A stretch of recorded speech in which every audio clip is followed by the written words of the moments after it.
भेट घेतली आणि अनेक खुलासे त्यांनी आमच्याकडे केलेले। आमच्या बीडच्या लेकीला बीडची डॉक्टर लेक तिला फेब्रुवारीपासून त्या ठिकाणी त्रास होता।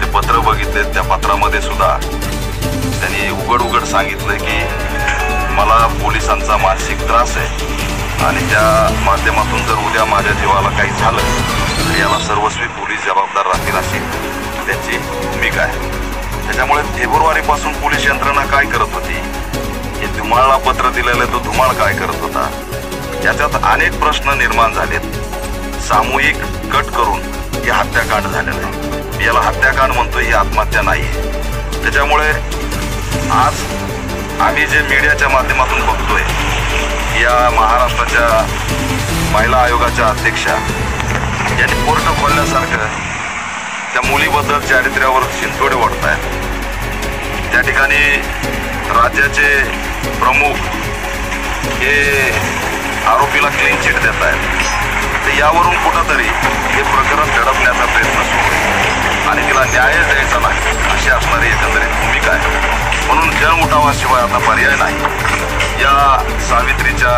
जिजाऊच्या, रामाईच्या, अहिल्याच्या लेकीला न्याय देण्यासाठी राज्यव्यापी आंदोलनाशिवाय पर्याय नाही।